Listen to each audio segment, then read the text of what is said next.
যে শেখ হাসিনা প্রত্যর্পণের বিষয়টা কোনো দ্বিপাক্ষিক সম্পর্ক উন্নতির কোনো একটা মাপকাঠি নয়। এর অর্থে এই নয় যে খুব অদূর ভবিষ্যতে শেখ হাসিনাকে ভারত বাংলাদেশের হাতে তুলে দিচ্ছে, এটা যারা ধারণা করছেন তাদের ধারণাটা ভুল। আমি যে ভারত মনে করে এখনো ইনক্লুসিভ রাজনীতি বাংলাদেশে হোক এবং ইনক্লুসিভ পলিটিক্স হোক, যার অর্থ হচ্ছে আওয়ামী লীগের একটা স্পেস দেওয়া উচিত এবং স্পেস দেওয়াটার ক্ষেত্রে ভারত সরকার চান যে একটা স্পেস দেওয়া হবে, কিন্তু সেটা কিভাবে হবে না হবে সেটা পরবর্তী বিষয়। প্রত্যেকটা বিষয়ে নজর রাখছি। আর বাংলাদেশের ভারতের যে নীতি ছিল সেই নীতি থেকে তারা বিচ্যুত হননি, সেটাও তারা পরে পররাষ্ট্র মন্ত্রণালয় যারা সাধারণত সাংবাদিকরা কভার করে তাদেরকে জানিয়ে দেওয়া হয়েছে। আমাদের পররাষ্ট্র মন্ত্রণালয়ের মুখপাত্র তিনি বলেছেন যে শেখ হাসিনা তাকে ফেরত দেওয়ার বিষয়টি বিবেচনাধীন। এই বিষয়টা আদ্যপান্ত একটু জানতে চাই যে ভারত সরকার নতুন কোন সিদ্ধান্ত নিল কিনা বা এটার ইফেক্ট কি পড়তে পারে, এই বিস্তারিত আপনার বিশ্লেষণ এবং আপনি আরো যা জানেন আপনার কাছ থেকে সেই তথ্যগুলো একটু জেনে নিতে চাই। খুব যে একটা নতুনত্ব কিছু আছে বলে আমার অন্তত মনে হয় না। গত নভেম্বর মাসে যে কথাটা পররাষ্ট্র মন্ত্রণালয় থেকে বলা হয়েছিল তারই একটা অন্যভাবে বলতে পারেন পুনরুক্তি। দ্বিতীয় কথাটা যেটা বলি সেটা স্বাভাবিকভাবেই বাংলাদেশ কর্তৃপক্ষ তারা যে যেখানে যখনই ভারতে বা যে কোনো মঞ্চেই তারা আসুন এই দাবিটা তারা সবসময় রাখবেন এবং তুলবেন, সেটা তারা বলেছেন। একই সঙ্গে কিন্তু ভারতে যখন ছিলেন যে কথাটা বাংলাদেশে খুব একটা প্রচারিত নয়, সেটা হচ্ছে তারা কিন্তু এখানকার সিনিয়র এডিটরদের সঙ্গে যখন মিলিত হয়েছিলেন তখন কিন্তু স্পষ্ট বলেছিলেন যে প্রশ্নের উত্তরে যে শেখ হাসিনা প্রত্যর্পণের বিষয়টা কোনো দ্বিপাক্ষিক সম্পর্ক উন্নতির কোনো একটা মাপকাঠি নয়। এটা একটা ঘটনা, এটা লাগাতার থাকবে দাবিটা, কিন্তু কেবলমাত্র এইটা করা হচ্ছে না বলে সম্পর্ক উন্নত হবে না এমন কোনো ইঙ্গিত, এমন কোনো বার্তা তারা দেয়নি। ফলে এই প্রশ্নটা যেহেতু প্রকাশ্যে তারা বিবৃতিতে উল্লেখ করেছেন এবং মরিশাসে গিয়েও ভারতীয় সাংবাদিকদের কাছে বলেছেন, তো স্বাভাবিকভাবেই সেই ঘটনাটার পরে এই প্রথম পররাষ্ট্র মন্ত্রণালয়ের মুখপাত্রের সাপ্তাহিক ব্রিফিং ছিল। এখানে রোজ তারা কোনো প্রশ্নের উত্তর দেন না। বাংলাদেশের ক্ষেত্রে হয়তো হতে পারে, সুযোগ আছে, আমাদের এখানে সপ্তাহে একদিনই যাবতীয় প্রশ্নের উত্তর দেওয়া হয়। ফলে এই সপ্তাহে যা উত্তর দেওয়া হয়ে গেছে আবার আগামী সপ্তাহে সেই সমন্বয়ে সেই প্রশ্নগুলোর উত্তর দেওয়ার সময় তারা কিন্তু এই কথাটা বলেছেন যে এটা কোনোভাবেই কিন্তু তার উপর নির্ভর করছে না। দ্বিতীয়ত আরেকটি বিষয় যেটা আপনারা বাংলাদেশে হয়তো বহুল প্রচারিত নয়, সেটা হচ্ছে যে শেখ হাসিনা নিজে ইতিমধ্যে আন্তর্জাতিক অপরাধ ট্রাইব্যুনালের কাছে একটি চিঠি দিয়ে সেই রায়ের পর্যালোচনা করার কথা বলেছেন। তার তিনি 14 দিন সময়ের কথা বলেছিলেন এবং 14 দিন সময় অতিক্রান্ত হতে চলেছে। ফলে এর পরবর্তী পদক্ষেপ হিসেবে তিনি আন্তর্জাতিক কোনো আদালতে দ্বারস্থ হবেন কিনা সেটা এখনো নিশ্চিত নয়। এটা আমি এখনো জানতে পারিনি, হয়তো এটা একটা খুব শীঘ্রই হয়তো জানা যেতে পারে। যেদিন যদি দ্বারস্থ হন তাহলে নিশ্চয়ই আমরা সেটা ভারতে থেকে জানতে পারবো। ভারতীয় সংবাদ মাধ্যমকে সেটা জানিয়ে দেওয়া হয় সাধারণত যে তিনি যে যে পদক্ষেপ নিচ্ছেন। তিনি গত 2 মের মধ্যে এই পররাষ্ট্র মন্ত্রণালয়ের মন্ত্রী এবং উপদেষ্টা তারা ঘুরে যাওয়ার পরেও তারা একটা কথা বলেছিলেন, যে এটাও বলেছিলেন যে ভারতের থেকে যেন শেখ হাসিনা এমন কোনো বিবৃতি না দেন। কিন্তু সেরকম কোনো বিবৃতি রাজনৈতিক বিবৃতি নয়, কিন্তু 7ই এপ্রিল এবং 10ই এপ্রিল এবং 17ই এপ্রিল দুদিনই কিন্তু মুজিবনগর প্রতিষ্ঠা উপলক্ষে তিনি আওয়ামী লীগ কর্মীবৃন্দর উদ্দেশ্যে ফেসবুক মারফত ভাষণ দিয়েছেন। কারণ ফেসবুক তো ভারতে নিয়ন্ত্রণ করার কিছু নেই, ফলে সেটা ফেসবুকের কর্তৃপক্ষ তারা সিদ্ধান্ত নিতে পারেন বন্ধ করবেন কি করবেন না।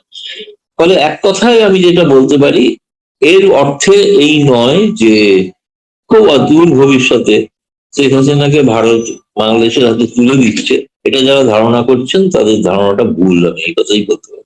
দাদা, আমি আরেকটু জানতে চাবো যে মানে ভারত সরকার কি এই বিষয়ে ইনভেস্টিগেট করা বা আরো বিভিন্ন পক্ষের সঙ্গে কথা বলা, সেই পক্ষ কি আওয়ামী লীগ পক্ষ আছে, সেই পক্ষ কি বাংলাদেশের সরকার বা সরকারের বাইরে আর কেউ আছে, এরকম কথা বলার কোন পরিপ্রেক্ষিত চলছে কিনা?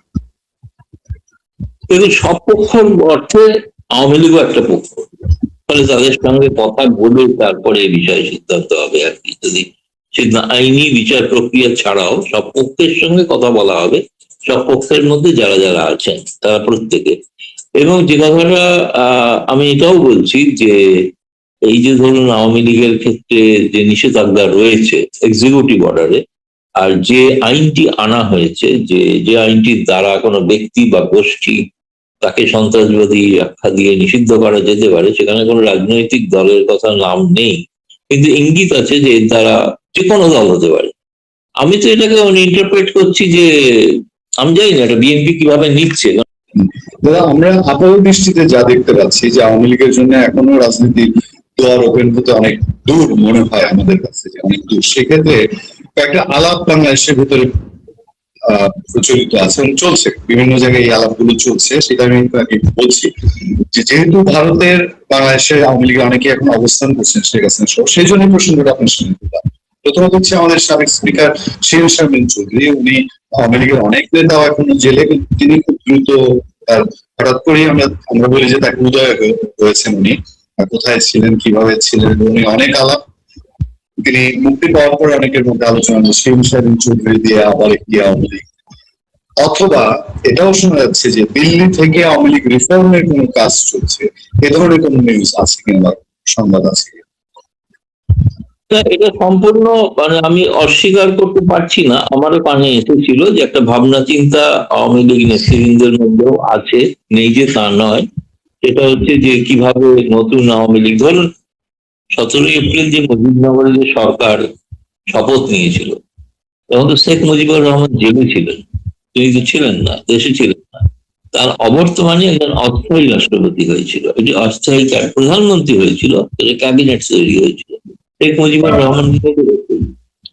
এখন প্রশ্নটা হচ্ছে যে তিনি ছিলেন না, যেহেতু জেলে ছিলেন, তিনি একজন অস্থায়ী রাষ্ট্রপতি।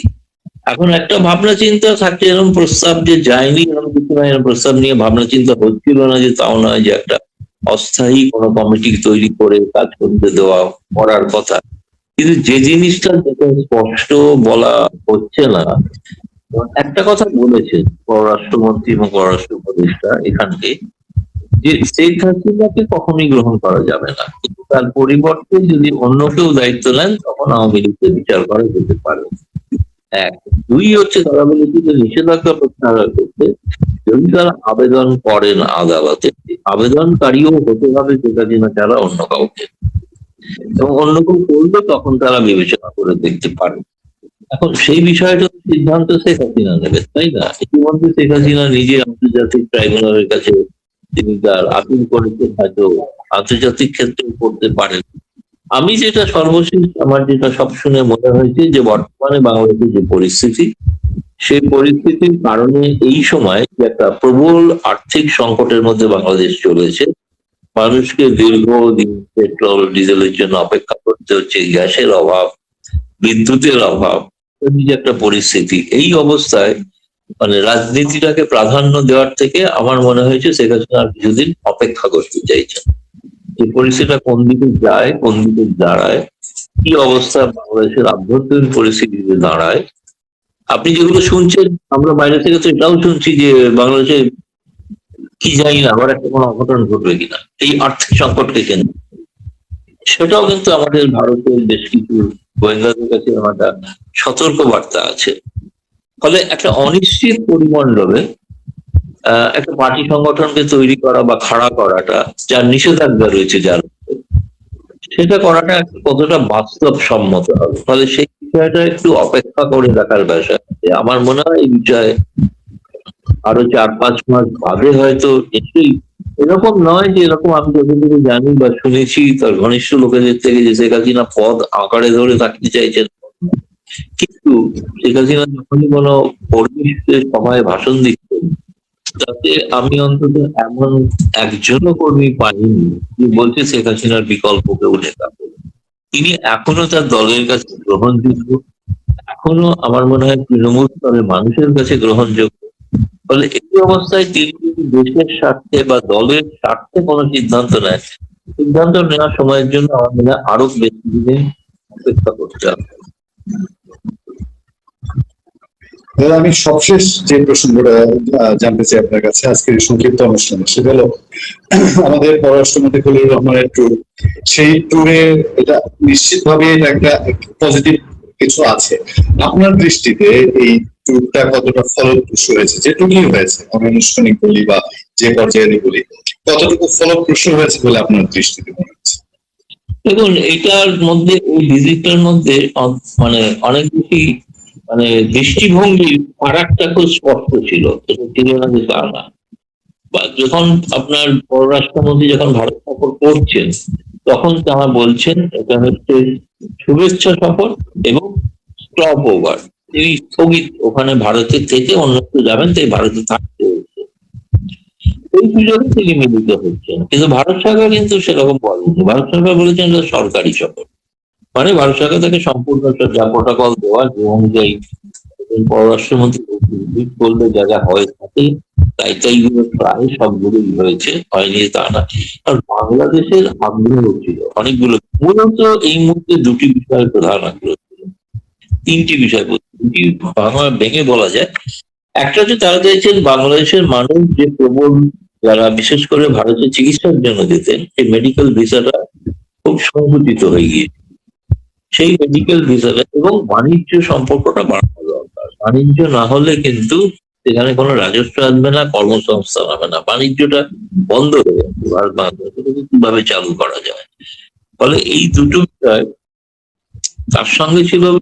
যেটা সেটা হচ্ছে বাংলাদেশের এই মুহূর্তে যে বিদ্যুৎ এবং জ্বালানি সংকট, তারা তো চেয়েছেন, প্রকাশ্যেই বলেছেন, তারা জ্বালানি মন্ত্রীর সঙ্গে দেখা করেছেন, কিন্তু কোনো কারণে বাণিজ্য মন্ত্রীর সঙ্গে তাদের সাক্ষাৎকার হয়নি, হতে পারেনি।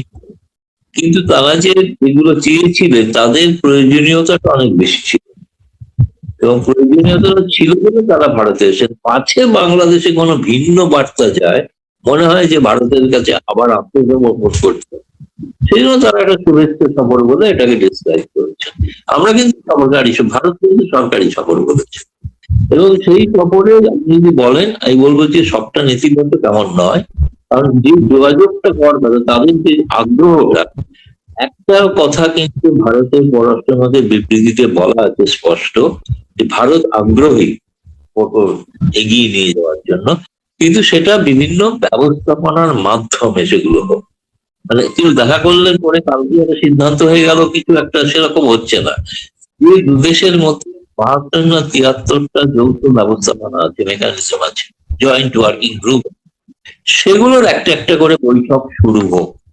সেই বৈঠক হয়তো খুব শীঘ্র কোন একটা, হয়তো যৌথ নদী কমিশনের বৈঠক হয়তো সেগুলো শুরু হতে পারে, যৌথ সীমান্তরক্ষী বাহিনীর বৈঠক হয়তো শুরু হতে পারে। ভিসা ব্যবস্থার ক্ষেত্রে আমি বলছি, পর্যটন ভিসা এখনো দেওয়ার ব্যাপারে কোনো সিদ্ধান্ত হয়নি বা হচ্ছেও না আপাতত।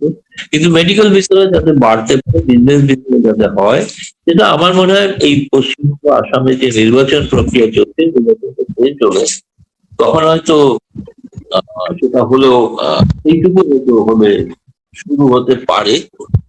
তবে এর জন্য আমাদের মনে হচ্ছে, আমি বলবো না যে সবটা নেগেটিভ, একটা যোগসূত্র স্থাপিত হলো নতুন সরকারের সঙ্গে। নির্বাচিত, ভারত বলেছিল নির্বাচিত সরকার হয়ে যেই ক্ষমতা আসবে তার সঙ্গে সম্পর্ক রাখা হবে, সেটার সংরক্ষণ আপনারা স্পষ্ট দেখতে পেয়েছেন।